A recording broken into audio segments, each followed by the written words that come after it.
Just sold my car to Leah's Boozed. I've got that song in my head big time. Guys, welcome to the first in a new series on this channel called The Rivals. Obviously, this is a City channel, but more than that, it's a football channel as well. So I want to talk about all the big games from across the world of football, or specifically of the Premier League. And this gentleman alongside me from SDS, you know, Leah's Boozed. I've got that song in my head, mate. It's just, we're signing Paqueta, obviously, apparently, allegedly. And even my wife's like, can you stop singing that song now? It's driving me mad. And she's going around singing it to my son's name, Ruben Elton Mac. Anyway, mate, thank you and welcome to the channel. How are you? You good? Thank you for having me on, man. Thank you for having me on. It's a pleasure. Like I said to you off screen, I'm a fan of what you do. So for me, it's no issue whatsoever. You're a superstar. Thank you so much, man. Guys, don't forget, if you are like, do you want to see us more of this kind of content, please do hit the like button, subscribe, and all that kind of stuff. It is the first one. So, Leas, if this fails, it's I'm going to blame you, mate, if that's all right. Yeah. Hey, but if it goes off, hey, I'm taking credit for this. Exactly, yeah. If it goes off, like, well, that's it. It's your channel. I think that's how it works now, basically. Do what you want with it. Just sell it or something. I don't know. Anyway, if you don't know Leas, he's over in SDS, which is massive these days to stuff. Did Copper on it at one point? Was that right? I feel like Copper as well. Bleacher Report. Is that right? Yeah. I've done stuff with them, stuff with Bleacher Report. I'm kind of all over the place, to be honest. Mr. With you. Football, they laugh at me over at SDS saying I give myself up to any channel, but just for the right price, eh? The Saudis will be in touch soon, mate. They'll be giving you a call. Do you hear the news, by the way, about I saw a bit of news going around literally like 10 minutes ago that apparently they're looking at Alisson and Salah next. Imagine that, man. Genuinely, I don't think that'll happen, but apparently the rumor was that Alisson's mildly tempted.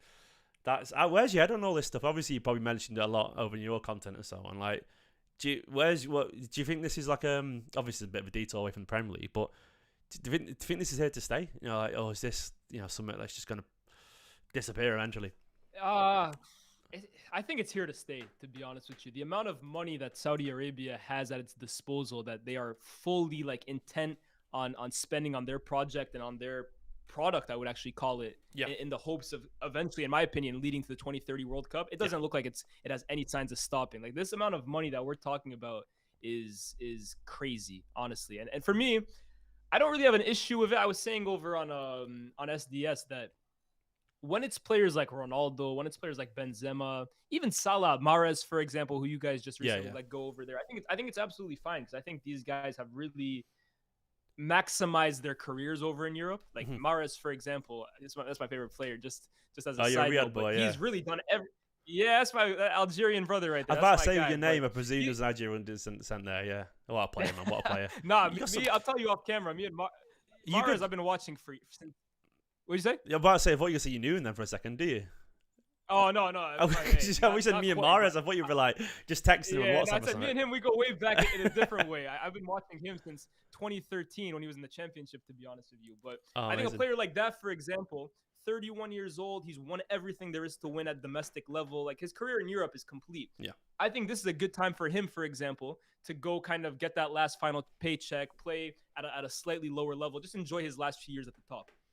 But when it comes to someone like Mbappe, for example, who is very, very closely linked to them, that's where I think it starts to get out of control. Like, I think those kinds of players need to be playing at the highest competition possible, and that still remains in Europe, in the Champions League, and in the big five leagues. A player like Alisson, though, it doesn't surprise me, right? And 30 years old, again, another one who's really completed it all, and maybe is looking for that last paycheck to kind of secure for himself and his family. It wouldn't surprise me, to be honest. No, you're right. I mean, I think people will turn around and go, it's just a Western central view or whatever. But I don't think it is that. I think you're right. I think you want to see the best players in the best competitions, and maybe one day that will be in the Middle East, But right now it isn't. And right now the Champions League, and the top 5 leagues are around the world. They're there for, those players are there for a reason initially. And I don't want to sound really cynical, but I can't say everyone's motivations. A lot of players will go over there for their own reasons, but we know a lot of it's down to money.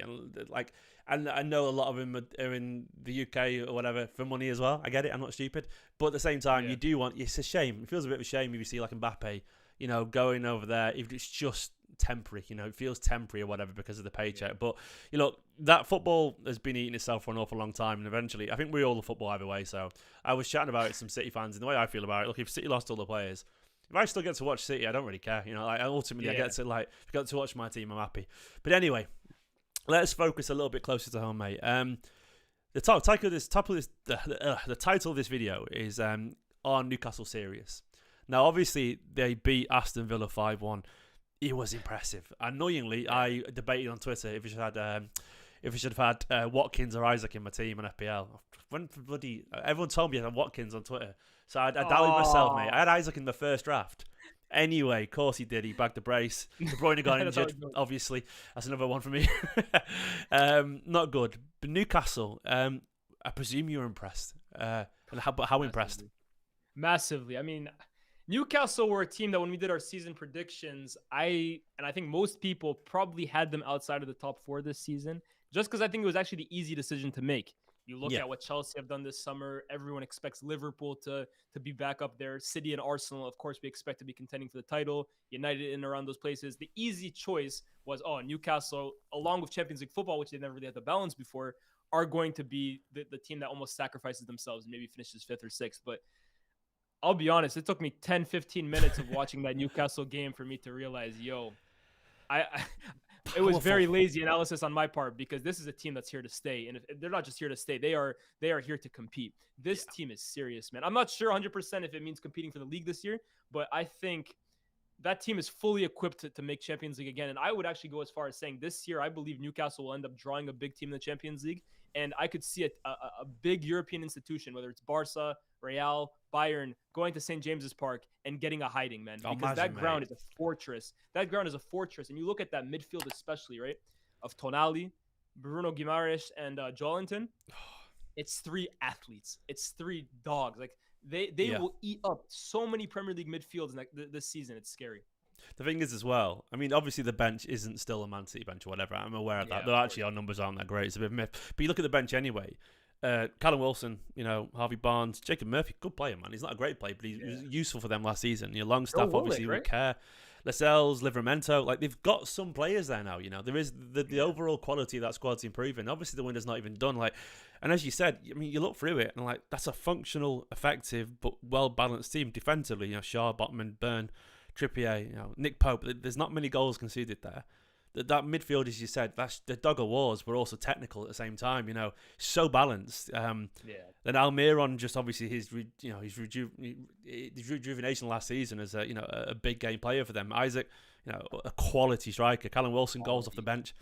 Yeah. Gordon, and I really like Harvey Barnes. I thought he was a steal. An absolute steal. Same. I guess this question's hard to answer because we don't really know. You take City and Arsenal almost for granted.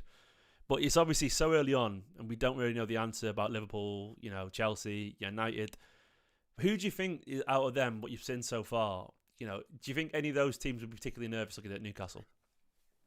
I think all of them should be nervous looking at Newcastle. I think Arsenal and City, to be honest with you, I think they're possibly in a league of their own at the moment. I just think they're a little too good, especially over 38 games. And I think that's maybe a season too early for Newcastle, although I definitely don't want to have any more early predictions. I think I had a howler with that one. But yeah, United, Liverpool, Chelsea, they should all be concerned about Newcastle because I just look at United's midfield yesterday, for example, of Bruno, Mount, and Casemiro, and I hope that Ten Hag kind of has half a mind to kind of maybe change up the tactical setup of that, maybe bring them a little closer to Casemiro, because if they were to play the way they played yesterday, that same setup against Newcastle at St. James's Park, we're looking at other 4-5-6-0, man. You're right. That team, I always say this, right? The modern game is going in a place, in my opinion, where players are getting faster, stronger, and more aggressive. That's where the game is going. I bring City, for example. I remember a few years back when it was Mourinho versus Pep, and you guys would have all the technical little players, and we would have the big guys like Pogba, Fellaini, Lukaku, Bailly. I watched the FA Cup final last year. Not only did you pass us off the pitch, you also bullied us physically off the pitch. So that really just goes to show you, and you look at City last year, you have Ake and Akanji playing fullback in a Pep team. It's almost unheard of, but that's really where the game is going. And you look at Newcastle, I think that's the personification. Dan Burn at left back, Isaac and Wilson, two fast, aggressive. Isaac, a monster of a player. That's really where the game is going. And Eddie Howe has his blueprint with this Newcastle team. I think they're extremely dangerous. Now, well, yeah, man. I think they're. And obviously I pay a lot more attention to see it as they're my team, but you're right. I mean, that's a team of 6-foot players who are aggressive and hard-working. I mean, that is intention. It's not one of those things that just happens by chance. Yeah. Pep Guardiola, he's looking at the margins. At every single % they can gain across the pitch, it's intentional. And Newcastle know that. And if you are a Newcastle manager and you've built in this team, and they've got a team that they're proud of, and you can be physical at St. James's Park as well. It adds so much, doesn't it? Because you want to be scared of Newcastle, and you are scared of I am. We're playing them next week, and I'm scared. I'm terrified, mate. I mean, even last season, Steven, if you remember, Newcastle versus City, both games were actually pretty tightly contested. I mean, everyone will talk about the first game where it finished, 3-3 at St. James's Park. But even the second game, I remember it very well. It was a question of poor finishing from Newcastle that they didn't get more from that game, in my opinion. Honestly, I think Isak came off the bench, but with some better quality up front from Newcastle last season, they could have gotten something at the Etihad. And this year, they have that quality. The thing is, I know someone in the chat's already been like, we're not scared, we're treble winners. And I guess that my mood has been tempered by the De Bruyne injury. And it's early season, and you never know what's going to happen. Obviously, the Etihad, I'm confident, broadly speaking, but they're a good side, man. You did also touch on United. I watched that game last night, doing the dishes, just watching the game. I was, obviously, as a City fan, I loved it. I was just remarkably unremarkable. That's the best way I could put it down, But I was sort of surprised. I expected a little bit more. Now, I'm not stupid. I remember the Brentford start of last season and whatever. And I just, is it fair to say, I just thought they'd be a little bit better than that. I thought there'd be something, because he's had the summer with them, a couple of new signings there. Obviously, new signings take a little bit of time. And I've been burned before. You don't judge a team off one game of the season. It's stupid to do it. At the same time, everyone thought Wolves are going down this year. A lot of people have put them down as a sort of they're going to struggle. United, obviously, first game of the season, Old Trafford, pretty much the strongest 11, if we're being honest, looking at that team last night. Is anyone missing? I can't remember off the top of my head. Maybe Højlund. Højlund. Yeah, obviously. In an ideal world, he pans out, Yeah. But either way, I mean, that's a strong team. You're obviously a United fan. How did you feel about that game last night? Because I think you got lucky, to be honest. It should have. I mean, 1-0. Oh, definitely. That's an understatement right there, man. We got extremely lucky. Being polite. I'm concerned, to be honest with you, man. I would definitely be concerned looking at yesterday's performance because not only were United bad, you look at Wolves. Like you said, they are a team that is predicted by most people to battle relegation this year, if not face it completely. But Gary O'Neill has had 4 days with this team. So, okay, new manager bounce, whatever you want to call it, but that certainly looked like a team with more identity after 4 games with 4 days with Gary O'Neill than Erik ten Hag, who's had a year plus and £400 million to spend on his own players. Ten Hag, I'm a fan of Ten Hag. He was my choice to come in, and I think personally, although some people will look at it differently, I think he overachieved with us last season because I don't think the team that we had realistically was the 3rd best team in the league last year. So to finish where we did and to pick up silverware, I was very happy with that season compared to where I think United should be. But this year, I don't think he has the same leeway because it's another year further, and he's getting his players now in almost every single position. Onana is a major one, in my opinion. Going from De Gea to Onana is a major step, theoretically, in going towards the style of play that Erik ten Hag wants his team to play. So I don't think you really have the same excuses last year where Ten Hag was maybe sacrificing his style of play in favor of results. I think this year, the results have to be there, but we also have to see fingerprints from Erik ten Hag. We have to see his system in place. We have to see the way he wants to play in place. I think you look at Arteta and you look at Pep, their first season or two at the club, Pep, his second season, we know how that went, but his first season even, he lost 4-0 to Everton here and there. Yeah. I think he finished 3rd, but you could still see the seeds of the way he wanted to play. Yes, exactly. You saw the idea there, and you just maybe needed some more quality to kind of bring the idea to life. With Ten Hag now, I would like this season to be one where we can see the identity that Manchester United are going to follow for the next few seasons. I think if it's going to be another year where, like last season where we end up dropping the line very deep and we kind of sacrifice that we want to play just for results, it's going to have me questioning, is Erik ten Hag just going to repeat the same thing that Ollie did, or do we have a different manager here? That's my massive concern here. No, you're right. And I mean, it's never, at this stage of the season, it's not always about the score. It helps, but it's about the performance and what you see, isn't it? And I think, I guess there's a lot of talk about Ten Hag and his style of play and so on. And it's pretty well documented. There's sort of variation of what Pep plays. It's not exactly the same, but it's obviously possession-based and so on. There wasn't much of that. Usually by now, even if it's not very good, you usually see some signs of, what they're trying to work on. If, like, for example, in the first season of Pep, as you mentioned, I remember Pep was trying wild stuff, playing collar over centre-back and all that kind of stuff. And he was trying new things. Yeah. But occasionally it was just dull because it wasn't working. But you could tell he was trying to get the players to play in a certain way and it wasn't there. Look, I don't think you can say now that people can't say that this isn't a Ten Hag team. You look at that team, Onana, Varane, Martinez, Casemiro, Mount, it'll be Højlund eventually, of course. But then even like Garnacho, he brought him through. Well. Anthony as well. Yeah, sorry. Yeah. Then, of course, he signed, I've forgotten the fullback's name now. He's slipped my mind. Malacia, yeah. These are players that he's choosing to play and sign. And obviously, Bruno Fernandes. Look, he didn't sign him, but he's Bruno Fernandes. Even I know Marcus Rashford and Garnacho. Obviously, he brought through Luke Shaw. This is a very high quality team that you would think by now. And I hate admitting that, but it's true. They are high quality players. They're Champions League level players. They could either be brilliant or they could be really underwhelming. But I don't think they should be sort of middling. And the way I look at United last night, it was just, it felt sort of lost. And you'd think in the first game of the season with Old Trafford behind you and the momentum and the energy, built off what was by many people's perceptions a good season for United. United fans are happy, the ones I knew, because obviously I'm up in Manchester, and the United fans I knew, they're all happy. They're all proper on the Ten Hag train, and as they should be, as they should be. And I know obviously it didn't go great at the end of the season, but with obviously losing the FA Cup final, but Garnacho was a real bright spot in that, and obviously he's only young, but United weren't overwhelmed by City in the FA Cup final. Even then they weren't.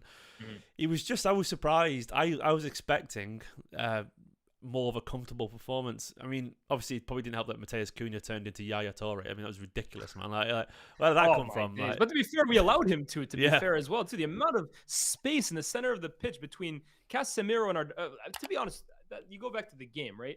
This is really the question marks I have over Ten Hag, because he's going to choose this year to deploy Mason Mount and Bruno Fernandes, like the 2 double 8s, double 10s if you want, with Casemiro behind them. And you're seeing City have kind of adapted that kind of system here and there. Arsenal as well. Now they're going to be trying it with Odegaard and Kai Havertz at times. But you have a defensive midfielder behind them, and then thanks to Pep, who's really introduced this idea, he brings someone almost to sit next to him. With you guys, it's John Stones. With Arsenal, it's Zinchenko. I think last night he was attempting it with Luke Shaw. But the amount of space between Mount and Bruno, and then Casemiro and behind him, like him or not, Casemiro was left on an island. So whether you think he's great or not, he has no hope, man. And the amount of space that Wolves were able to exploit through our midfield was shocking. And that's the question with Ten Hag, because this year he's going to be expected to play a lot more expansively. It's going to have to be a lot more open, a lot more free-flowing than it was last year. That's his identity.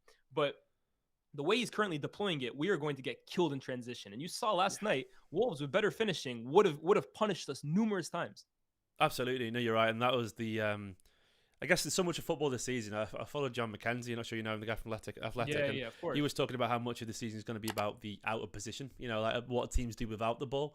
And if that was a sign of what United were doing about it, I was like, that was ropey, man. Like there was it was very mid-table. Like it didn't look like a team that should be this point a little bit more drilled. Okay, early season, I get it. And I always feel in pre-season and early season, the biggest problems are usually defensive ones, because it's easier to remember how to attack, but the structure and where you need to be in rhythm, it just takes a little bit longer to get back on the bike and learn. Thanks, And I understand that, but it was look.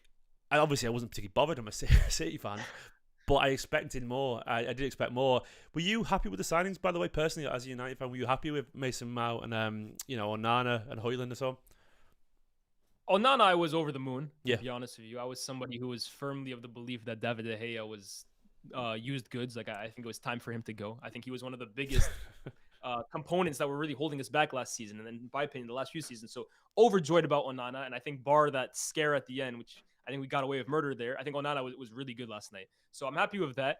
Højlund is a risk, but I think you look at the market in general, unless you were going to go buy someone like Harry Kane, which I think was unrealistic for United, or maybe even Osimhen, every striker that United really could have targeted would have had question marks over it, whether it was Kolo Muani or Gonzalo Ramos. So I'm happy to take the risk on Højlund. And from the little I've seen, I think there is something to work with there. I think that the talent is evident there. Mount is really the big one. That's the question mark there. I think Mount has been scapegoated a bit the last few seasons at Chelsea, but one thing I am pretty consistent with is that I think he would have probably suited Arsenal or Liverpool a little better than United, just based on what the clubs needed and what Mount kind of provides to a team. I look at United, and I'm not Erik ten Hag. At the end of the day, he knows best, but I think United maybe needed somebody who's a little bit more adept, deeper, more high volume in terms of touches, passes, better at really controlling the tempo of games from deep. Yeah, really. Maybe someone, I think that's really what United needed pretty badly. So we'll see how he chooses to deploy Mount. I think he also views Mount as potentially someone that he can mold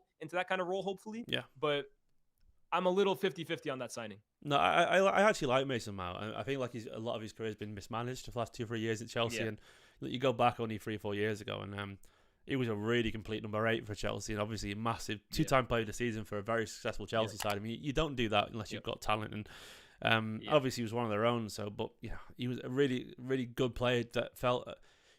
So many players they end up becoming sort of utility backs, and don't they? Where they end up being put out wide because they can do it number 10 or number 8 or as a false 9 or whatever. And Mason Mount is that guy. He's pretty good at most things, but sort of lost his identity a little bit. I think he'll be a good signing for United, but I do agree. You watched at United last night. They could kill for a younger Eriksen.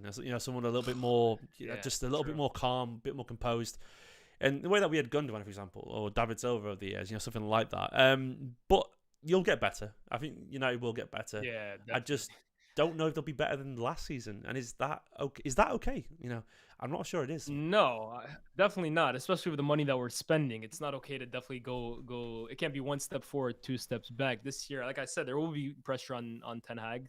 And again, I don't even think the results are all that matters of United. I think there are certain clubs where winning with style definitely comes into play. Mm-hmm. So if it's another year of last season, I think it'll be only natural for fans to kind of question, like it was with Ollie. Ollie came third and second 2 years in a row, but fans were looking at it saying, is this sustainable? Can this really continue going forward? Like, what is the ceiling with this level of football? And I think you look at the way Arteta and Pep have coached their teams, it looks like that's the style of play. Of course, there are numerous ways of winning football games, but it looks like that's the style of play that right now in 2023 is the most, I don't know how to say it, the most successful in terms of getting you success over 38 game seasons, playing that style of football. So the counterattack that we saw last season for United, deep blocks, it'll get you success to an extent. But can that level of football win you Premier League titles? That's where I have questions. No, I don't think you can. I think you're right. I think there's a reason Pep keeps the ball.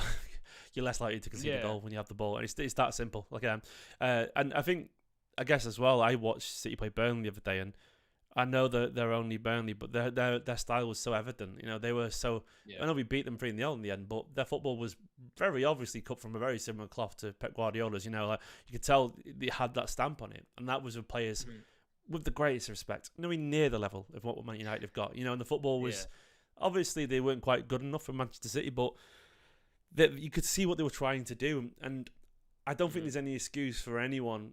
I mean, maybe this is his style of football, and maybe that won't be good enough, but that's the thing. But we'll see. Yeah. Talking briefly, a slight segue from earlier about money spent. It's hard not to talk about Chelsea, Liverpool. Chelsea spent $1 billion and look like they need to spend another $1 billion, maybe. I don't know. It's a very youthful team, Chelsea. A fun game for what it's worth. And I saw someone tweet, I think number 6s should be banned. We should just have teams full of attacking midfielders, because you get games like this which are just sort of chaos ball, but cracking fun. I really enjoyed this game. I thought Liverpool are going to be such a fun team to watch, as long as you can stand them, which I sadly can't. But if you can, they're such an exciting team. Chelsea as well.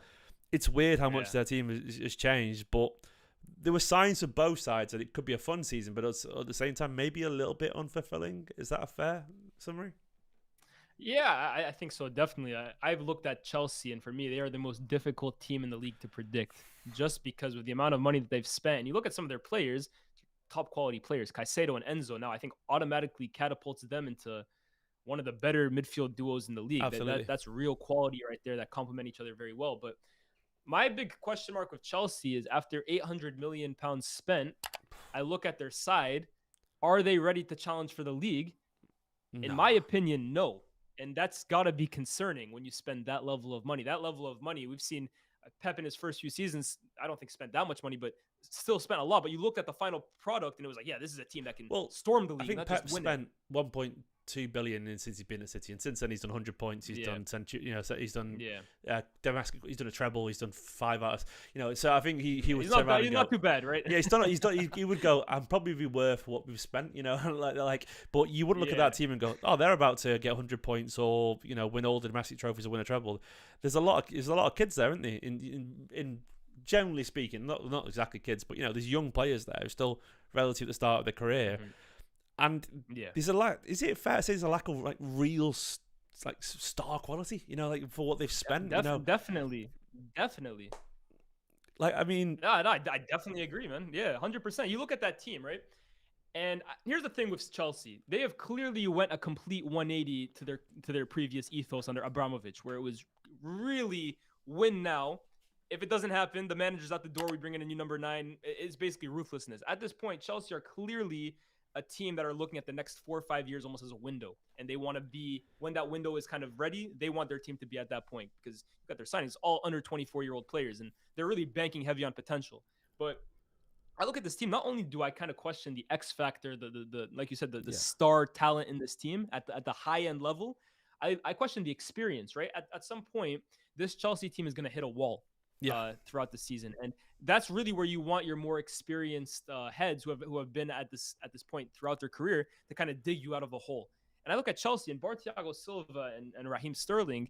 Where is really that leadership? Where is that experience? You have a lot of kids here. I mean, the captain is Reece James. Let's see if he can even complete 20 games this season. That's a big question mark on his part. So that's really the concern I have with Chelsea. But to be fair to them, at the same time, they have a really good team. I don't know if it's title challenge worthy, but they have quality all around the pitch. And I look at Nico Jackson up front as well. That's smart business. $37 million for a guy who was at Villarreal last season that I think most people can put their hands up and admit didn't know much about. I think that's looking like very smart business. And to be fair to them, the Nkunku injuries were really unfortunate. He's obviously a quality player. He would have been guaranteed goals for them to, no one's guaranteed goals, but you'd say more so than Jackson, potentially, given his pedigree is a little bit better. I do agree about the experience. They've let a lot of players go. Look, I think to the benefit of Man City, I feel like Kovacic is still a bit of a... I know he sort of went a bit stale there, but he's the kind of guy you're on about, The guy who's been around, done that, won Champions Leagues. He wants to play the season for them as well, And of course,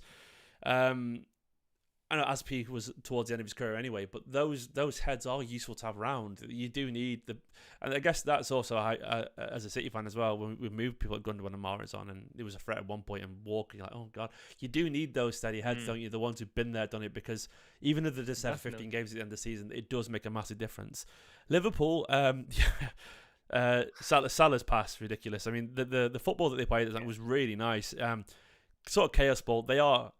Can we talk briefly, because obviously you probably mentioned loads over in SDS, but how they've handled this transfer scenario, like the Caicedo Lavia thing. I mean, genuinely a shambles, absolutely shocking. I mean, I don't even know if they're in for anyone else now. By the way, I've not actually seen any rumours, but all I know is, are they in for anyone else? Have you mentioned? I was gonna say it's I think they would like Painha. Yeah, but okay, the Fulham guy. Yeah, it's not easy when you put 110 million pounds on the table, and now the rest of the footballing world knows you have that money, because prices of the bread going up now, man. It's everyone is 30 million pounds more than they were. What do you reckon you are, man? What do you reckon? How much do you reckon you get? A few million? Me? Yeah, you could probably these days Chelsea might slap 15 million on me, man. Oh, you got the name for it. Everyone like, if you just said Elias Bouzidi, he's a Algerian winger playing for Rennes. You know what I mean? They were like, I'll go for it. Ferran Torres, so they might slap 15 million on me. Exactly, yeah. It's one of those things where, do you know, like those like sort of internet stories where you create a fake hoax? I bet someone could believe that. I might just get that Chelsea signing Elias. Todd Bowley's on Twitter, man. He might actually peep that stuff. Right? Exactly, yeah. Chelsea are mental, aren't they? When you really say it out loud, it's just crazy. Like, there's a City fan in the space that he was on TalkSport earlier, arguing with Simon Jordan, basically about the way that it's spent. And he's a former financial advisor for Man City like 10, 15 years ago, and like he's a high qualified lawyer and so on. And he was talking a lot about how Chelsea are approaching this, and there is no way that what they're doing is financially plausible. Chelsea fans have obviously worked themselves into some idea that it's going to work. I can't lie, Stephen. The way I was reading it today, Todd Bowley might be a mad genius, man, because this is really the way they're kind of excusing it, right? They're effectively taking advantage of very weak rules that are already in place. They're exploiting it. So they're buying all these players in installments, basically, right? They call it, what is it, amortization or whatever it's called. They spread the value of a player across the contract. Yeah, that's how they do it. Facts. But the thing is, the way they're selling players is the opposite. So, for example, Mason Mount, they pocketed all of the money this summer because he's homegrown. So they don't get the sale in installments. They got all that money now. Kai Havertz, they got all of the money back as well, because I think it's because they made as much money from the signing as they put in. So there's all these little rules that clearly someone at Chelsea has put a lot of time into reading, that the amount of money that they've spent barely actually offsets the amount that they've brought in this year. RLC is another example, homegrown talent that they've managed to bring in all the money in for this summer. It's absolutely mental, but the irony now is I think the Premier League is going to crack down on those rules after Chelsea already made those signings. So there is, as I was saying a second, there's someone I follow who disputes all that, because he knows the rules really well, and he thinks what they're going to do is intentionally take a hit on financial, take a hit. The idea they've got the players. We won't know until we fast forward a year or two, and who knows where football will be then. Saudi might have just bought us all. Like who knows? It'll be the Saudi Premier League. Who knows? Who knows what's going on? So I'm not going to worry about the future. I support Man City anyway, so saying anything. It's one of those things where, we'll see how it goes. But Liverpool, it's weird because you look at our Liverpool side right now, and they're essentially only a really good number 6 away from having a really exciting team. Like quietly, that team just looks fun again. It looks lively, and they've gone from a team at times last season who looked great, but also quite lethargic a little bit. I think they wouldn't admit it, but Fabinho and Henderson, a lot of experience. But then moving on, sort of has opened the door for a little bit of a more of a maverick side with Szoboszlai and Gakpo in midfield, and it's a fun side for Liverpool. And they will win a lot of games. They're Liverpool, especially at Anfield. They'll score lows. Salah, mercurial as ever. Luis Diaz being back, of course, massive. Then on the bench, Curtis Jones, Nunes. They've got a lot of quality. It's just, is it going to be a bit too much for them this season unless they get in that high quality number 6? And even if it's just one enough, they need more than one. No, I think so. I mean, last season, Liverpool were by far and away the easiest team, I would say, in the top half of the Premier League to play through. Like, their midfield was practically non-existent. And I always say this, right? And this is going to be kind of credit to City and to even the United teams of the past. I always say it's tougher to stay at the top than it is to get there. Because I think it requires a certain mentality. It requires a certain ruthlessness. It requires a certain level of competence from your board and your owners to really maintain a title-winning team. Winning it is tough, but staying at that level and the sustained dominance that City are kind of reaching at this point and that the old United teams under Fergie managed to reach, it's not easy, man. And I think Liverpool are really the picture of incompetence in that regard, because they were really at the top of the world. They were a team that were reaching Champions League finals, finishing with 97 plus points. They had a fantastic team, arguably, you could argue, the best starting 11 on paper. And you look a few years down the line, and it's a team now searching for a new identity, searching for a new style. There's question marks over Klopp's future, Salah's future. It's really a complete 180. But I believe it's down to a few things. I think it's failure from top to bottom at Liverpool to really, again, have that ruthless streak to them and identify problems before they actually show themselves. You look at City, the way they've been able to do that, shifting players out before the decline is there and bring in new fresh blood that can kind of maintain the intensity levels. That's key. And Liverpool haven't been able to do that. You look this summer, Neymar has officially joined Al Hilal. Really? Just right now, breaking news. Yeah. Wow. I mean, De Bruyne was out, mate. We could have come to City. Bloody hell. Nah, that would have been crazy. Imagine. Yeah, so by the way, I just saw Al Nassr are talking to Alisson Becker, so Al Nassr as well, like going back. Bloody hell. Well, who's that? Al Hilal? I can't remember who's there. Al Hilal is that Gerrard's team? No, it's Al Ettifaq. Al Hilal are the ones who have Koulibaly. They have Milinkovic-Savic. They have Malcolm, and I believe they're after Mitrovic right now. Mitrovic and Neymar. So that's what a wonderful worlds collide moment. I love that. It's like just, Ultimate Team. Honestly. Yeah, it really is. The time I ever thought it was possible was Ultimate Team. It really is. Yeah. But, go on. You say. Yeah, I was just saying Liverpool, for example, right? Like Henderson and Milner and Fabinho were, for me, departures that had to be made a year or two ago. Yeah. Before last year's cracks evidently shown. Like that's what I'm talking about. City and United of the past would never allow Henderson, Milner, and Fabinho to get as bad as it did last year. They would have already had them out the door and brought in a Rodri or brought in a Michael Carrick or brought in so on and so forth. And now Liverpool are in a position where they're trying to offload these players while also bringing in quality enough replacements that can come in and raise the intensity levels right now, where that really should be done over a space of 1 to 2 years. And I think Liverpool are kind of in the middle of processes right now. No, I agree entirely, man. I feel like there's a lot talking about FSG, but I also feel like there's a little bit of sentimentality from Klopp there as well. Definitely. You have to know when to be ruthless, and that's the thing. Everyone talks about the money spent at Man City, rightfully so. I'm not an idiot. You don't do what City did without money. But you don't do it without being ruthless. You don't do it without Pep sort of sacrificing Aguero. A lot of people would keep Aguero at 31, 32 years old. City were like, I'm sorry, mate. Unfortunately, we're moving on from you. Not offering you a new contract. Fernandinho was relegated to a bench when he was still a good footballer. But you don't remember? Yeah, exactly. They brought in Rodri before Fernandinho started to decline, right? Because they knew it was going to happen, when Fernandinho does start showing cracks. So when Fernandinho starts showing cracks, Rodri is right there. And the thing is as well, because of that, Rodri didn't have his very best first season. Fernandinho was still at more than a level to get us. That season we got to the Champions League final, of course, and we know how that went. But the point is, we got there anyway because we had both of them. And when eventually Rodri was ready, you don't. For example, now I do believe whoever this number 6 comes in, Fabinho should have been there as well. I know obviously the circumstances are insane, with the Saudi money and so on, but someone should have been there because they're going to need someone at some point. You know, I don't believe it doesn't matter how good you are, you cannot just lean on new signings throughout the season. They are at some point going to have a spell because it's human nature, isn't it? It's human nature at some point to just be a bit homesick, which will affect your game for a month, you know, and then it'll affect your confidence a little bit. And like, it's just how it is in football. Like, you do need the experienced heads for 10, 15 games, and they should have replaced them. But I feel like they've replaced him, but they got rid of him before they've even replaced him. There's another thing there. It's like, oh god, the whole thing's been a little bit of a mess. They'll be better. They'll be all right though. I think they'll be a good side, but I don't really see him. I don't see him challenging City or maybe even Arsenal. Especially because you look at it, even if they bring in a defensive midfielder, they're still going to be deploying all season a midfield three that have never played with each other. McAllister, Szoboszlai, and whoever that number 6 is, they're going to need time to gel. That chemistry is going to have to build. They're going to forget about just the three of them. They're going to have to learn how to play with the rest of the team. That's not something that just happens overnight. So yeah, even if Liverpool are to bring in this number 6 towards the end of the window, we'll see who that ends up being. I still think they're at minimum a year away from kind of reaching the levels that they used to hit with City. They should, based off one game, they should just go from Dahoud Brighton because he's fitted in straight away, man. Like, how could you be? Like, it's Brighton. They've got the secret. They've hacked football. I don't know how they do it, but it's impressive, man. Like, this is probably one of the last thing I'm going to touch on today because I haven't got the energy to go for every single Premier League game today because most of them are a bit lacking sauce, if we're being honest, a bit dull. But like Brighton, they're an interesting topic because of course, you know, McAllister, Caicedo moving on.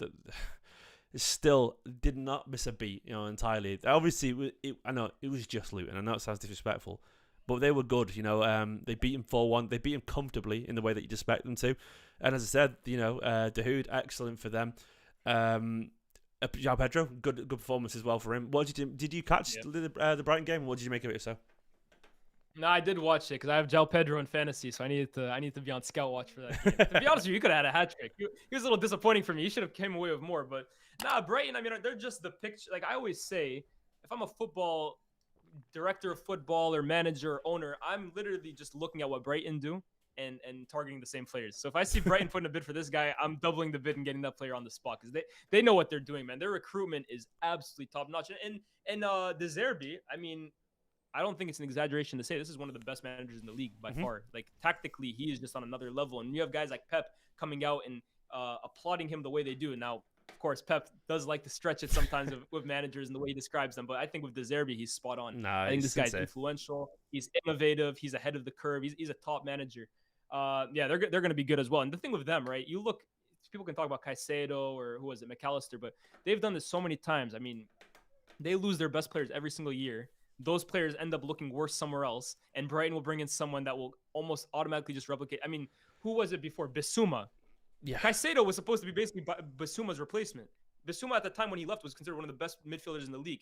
They let him go, barely skipped the beat, and now they're playing Caicedo for 3 times more. Estupiñán coming in for Cucurella and just looking out. Another one I just took out last minute of my PL team. Why do I do this? I just don't trust the internet. Like, doubt you. My first draft should always be the final draft. You know, you just you change it 4 or 5 times, man. But you know, you're right.